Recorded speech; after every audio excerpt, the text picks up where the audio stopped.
I think the chair detects a quorum, but we're going to run through our roll call real quick.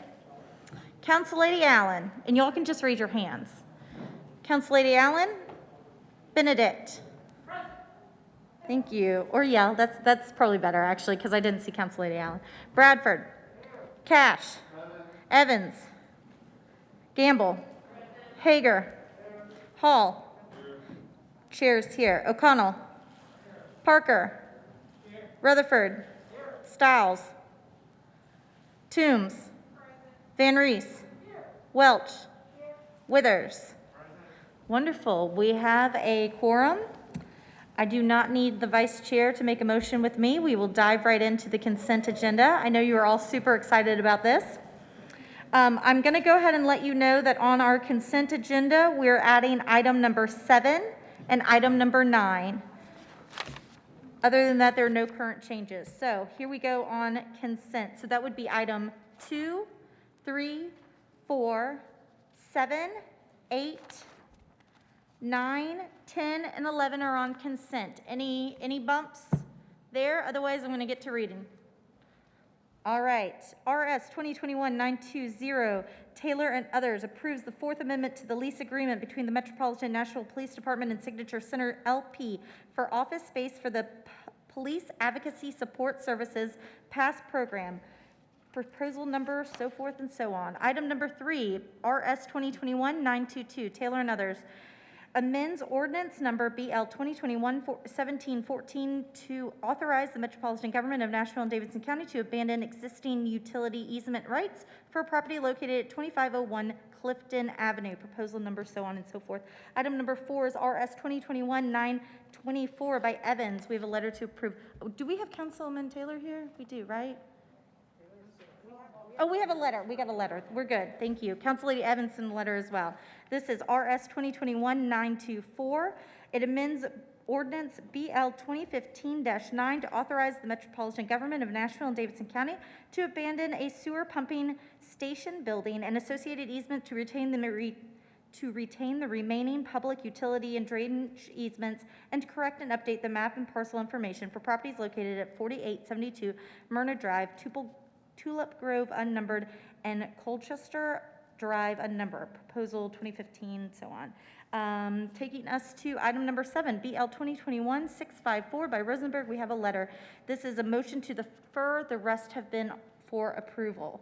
So changes RS, this is 2021-654, changes from RM2 to RS40, property located at 6000 River Valley Drive at the southeast corner of River Valley Drive and Newsom Station Road, and located within a planned unit development overlay, 58.48 acres, all of which is described therein. We have a consent letter to defer that one meeting.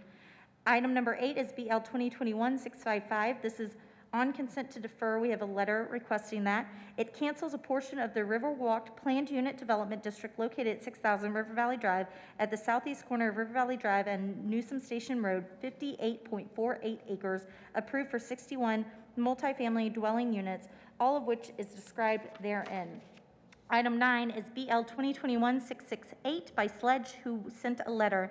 Changes from R6A to SP zoning for property located at 1321 and 1323 Pillow Street at the southwest corner of Merritt Avenue and Pillow Street, 0.46 acres, to permit a maximum of 39 multifamily residential units, all of which is described therein. Item number 10 is BL 2021-723 by Sledge and others. It abandons existing water mains and easements and to accept new water mains and fire hydrant assemblies and easements for properties located at 1302A and 1302B Pillow Street, also known as the Pillow Street Water Main Extension. Item number 11 is on consent. We have a letter from Councilman Sledge, amends the geographic BL 2021-724, amends the geographic information system street and alley centerline layer for the Metropolitan Nashville and Davidson County by abandoning an unnumbered alley right-of-way and easement from 18th Avenue south to alley number 442. Councilman Withers, can we have a motion for approval on the consent agenda? Thank you. That is a motion that I am seconding. It is probably before us. Is there any questions or discussions on the consent agenda? Seeing none, hearing none, all those in favor, please vote aye. Any against? Any abstentions? With that, our consent agenda passes. It brings us to item number 1, which is RS 2021-909 by Parker and others. It approves an intergovernmental agreement by and between TDOT and the Metropolitan Government of Davidson County for Cleveland Street Extension and bike pedestrian connectivity from East Nashville to River North Development. Proposal number 2021-M-0168G-001. Councilman Parker for a motion. Where'd he go? Oh. Yeah.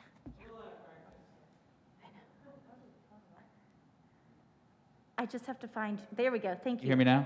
Yes, there it I was is. thinking you were 10, you were 8. All right, Councilman Parker, that is a motion. I will second that. Is there any explanation you would like to provide the committee in further detail? Sure. So this is in conjunction with the River North proposals that have gone through recently. This is an agreement with TDOT to build 2 under interstate connectors, a pedestrian connector at Grace Street, which would go into the interstate and connect the McFerrin Park neighborhood to the River North development, and up north at Cleveland Street would be another underpass that would connect Cleveland Street through to the River North development. Thank you, Councilman. If anyone has questions, I believe you have to go to a mic, if that is correct, and press the request button from there, and I can call on you. Are there any questions for Councilman Parker? I will ask one of the administration. I noticed that there is not a TDOT number, proposed number on this yet, project number. Does the administration know anything about whether this is just TDOT hasn't gotten around to it, or? Hold on, I'll find you.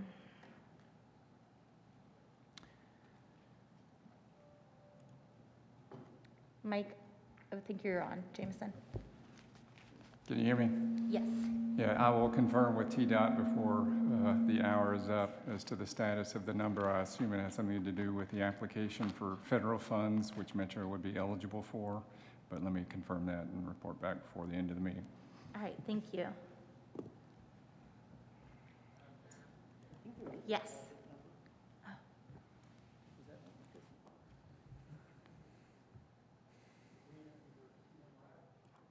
I think you're on. No. Oh, now I see a green light. That's exciting. Love visual cues. I guess a question for the sponsor here. I know at one point several years ago there was a bikeways project anticipated for Cleveland Street, and I wondered if this kind of advances that project and restores it the way that it was originally designed. Thanks. Councilman Parker? Thank you, Councilmember O'Connell, for the question. That was actually a little bit related to 2 questions that I had for the administration. So I guess the first of those is, as we approve these connectors, are off-site improvements, so improvements to, say, Cleveland Street or Grace Street, or the pedestrian crossing at Dickerson and Grace, are those contemplated in this particular package, or would those need to be future items? Is that a question for the administration? Yes, that's a question for the administration. Before we go there, Councilman O'Connell, do you want your question answered by the administration as well? You can just say yes, you can holler yes or no before I find you, probably. Or I'll find you. Sorry, it's a little more complicated. I was going to say I'm happy to defer my question to kind of fit with the sponsor's inquiry. So if he feels satisfied by the answer, I know it's his district, so I just wanted to make sure. I was more asking him, and it sounds like he's got questions, so I'm happy to let him go. All right, we will throw this right back over to the administration. And I think you're on, Mr. Jameson. And I'm sorry, I was texting the our side to get the TDOT number, and with respect to that, it does appear it's referenced in the caption 21008 or 64, but I'm waiting on confirmation of that. And Councilman Parker, apologies while I was texting that. If you could repeat your question. Absolutely. So Councilman O'Connell asked about sort of some off-site improvements, like not specifically the connector. He specifically asked about the Cleveland Street bike lane plans that were briefly implemented a few years ago and were reversed. So I sort of wanted to ask the administration about broader sort of ancillary improvements around these sites, such as that pedestrian crossing at Grace and Dickerson is notoriously not super friendly. And so what is the administration's position on, is this thing specifically these connecting pieces, and will we be revisiting, say, the crosswalk at Grace and Dickerson in the future, or will we be revisiting the configuration of Cleveland Street, both for pedestrian safety and to accommodate a higher volume of traffic? How does that timeline look Sure. as far as the administration is concerned? Mr. Jamison? This portion of the entire interstate system, as you recall from previous discussions regarding the Jefferson Street cap, while the interstate system is certainly a blessing in hundreds of different ways, did do some significant damage to neighborhood connectivity. The Jefferson Street cap is one effort to overcome what it has done to North Nashville neighborhoods. And with respect to the connectivity that once existed between East Nashville and the riverbank, these have been sort of long ambitioned plans for restoring that connectivity, but eventually involves somehow overcoming the I-24 obstacle. And these two proposals from TDOT tie in nicely to that. The administration has had preliminary conversations regarding what would be the metro component of any extensions of the two streets involved. Cleveland would have both traffic thoroughfare and bike ped connections. Grace Street would have the bike ped connectivity. And the overall price tag for Metro's participation in that at a maximum would be roughly $6.2 million, but we are have been informed that we're eligible for an 80-20 federal grant, which would limit Metro's share to $1.3 million. The particular plans regarding the intersection at Grace Street that's been proven somewhat challenging, to say the least, has been front and center on the design plans and estimations. There are undoubtedly additional plans that will emerge from further street design plans, and we intend to engage residents of the 5th District and the council members in formulating exactly what other amenities should be included in Metro's proportion of those connections. Councilman Parker? Thank you. That offers some clarity. I think another question that came up at a recent community meeting is just, do we have any sense of the timeline for these proposed connectors, when we anticipate construction to begin, when we anticipate it to be completed? Mr. Jamison? Not yet, to my knowledge, no, sir. Okay. Councilmember O'Connell, did that address your question about Cleveland Street? Honestly, it was a little hard to tell. I mean, from my standpoint, as long as you're satisfied with the infrastructure delivery, then I'm satisfied.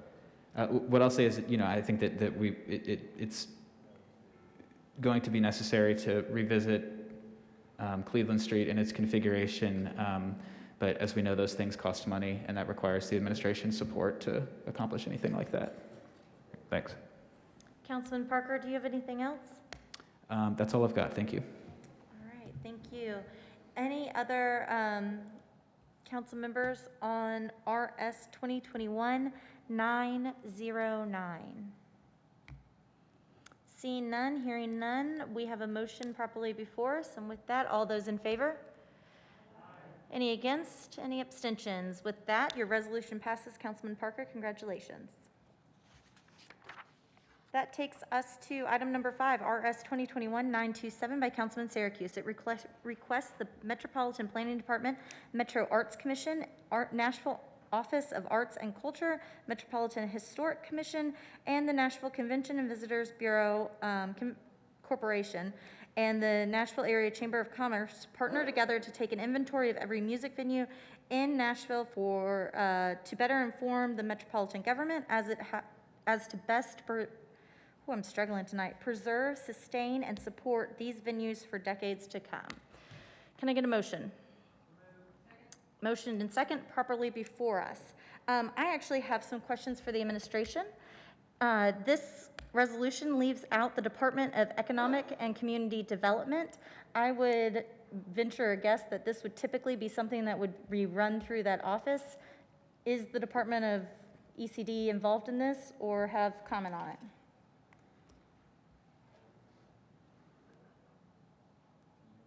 Oh, I have to turn your mic on. I'm so sorry.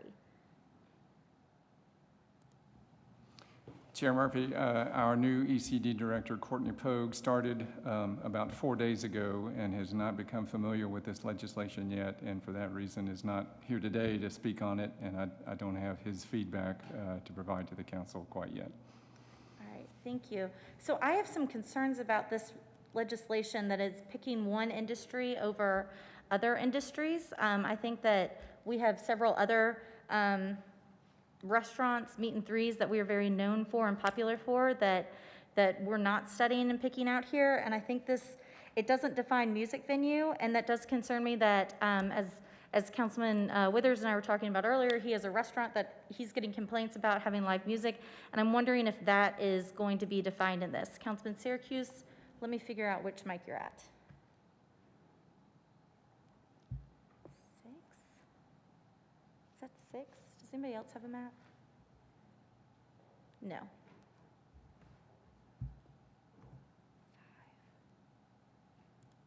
Okay, that one should be on now. Thank you, Chair. Well, we're not Restaurant City, we're Music City. As everybody knows, last year we made a point to have an allocation from the CARES Act specific to the independent local venues.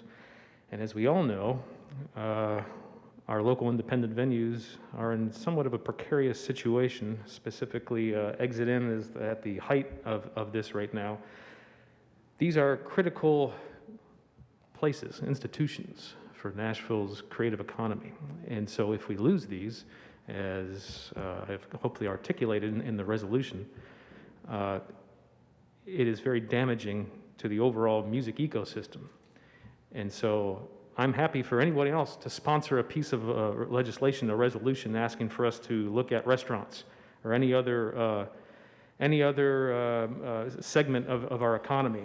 As we all know, I've spent the past 22 years fighting and supporting our local creative, working creative class. And I'm kind of dumbfounded as to why there's any pushback to wanting to engage these departments and agencies whom they've already agreed to do this study for a critical aspect of what has branded us Music City. I'm happy to answer any questions. Is there a reason you didn't define music venue in the resolution? I believe it does talk about independent local music venues. It talks about all venues. And I mean, we're going to look at all venues from all sizes, so we have a cohesive, comprehensive study. But it's going to focus on and show the precarious nature that our small businesses, that are the local independent venues, are in. Hannah, is it defined? So there is no specific definition of music venue, but it does talk about locally owned independent music venues.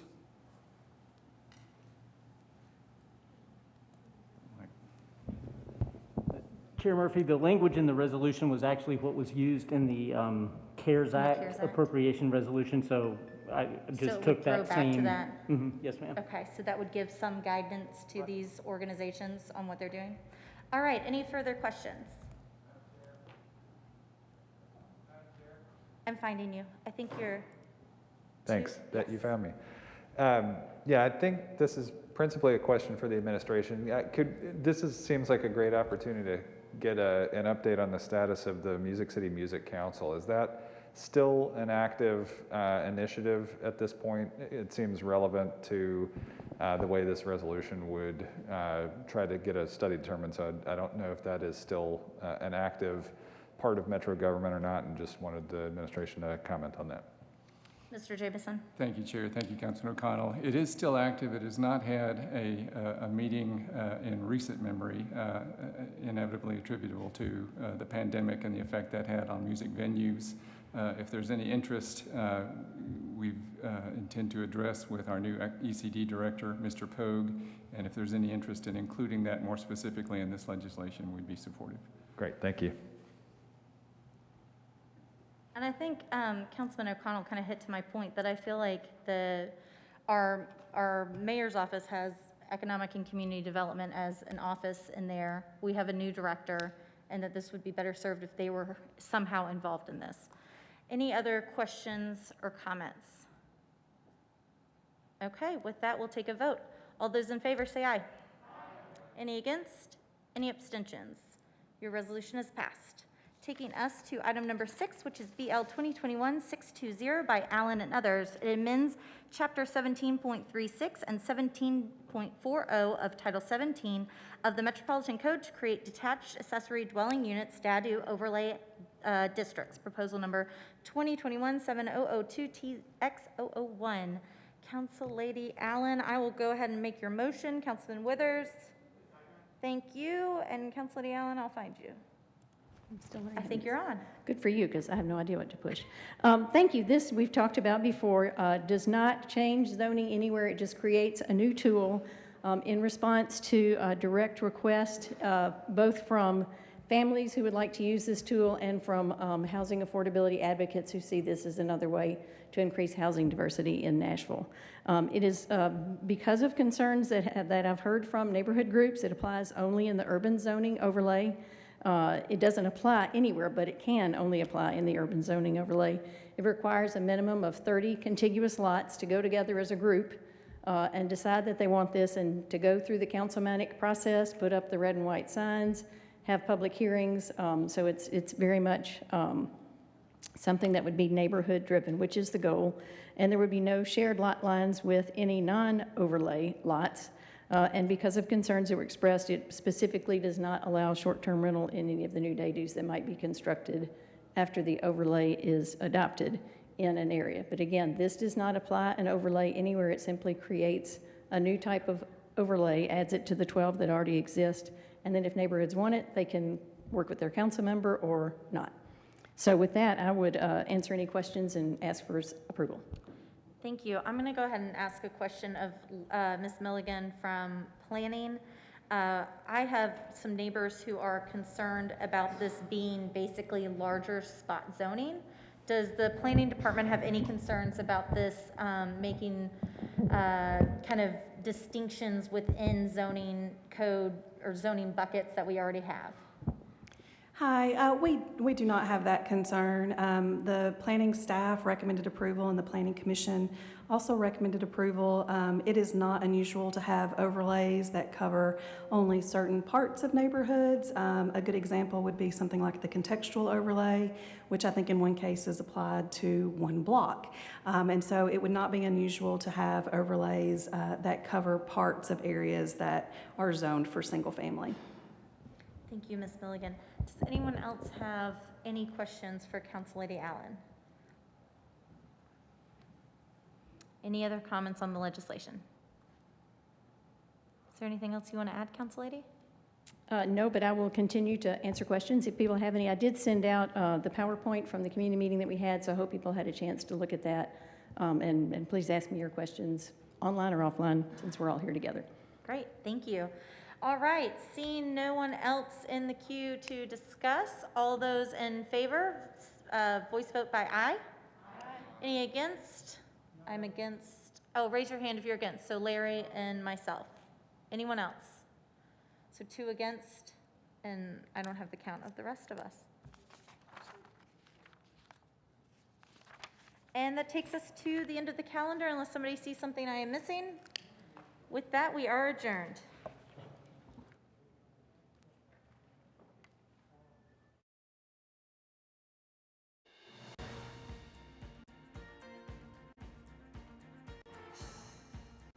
This has been a service of the Metro Nashville Network.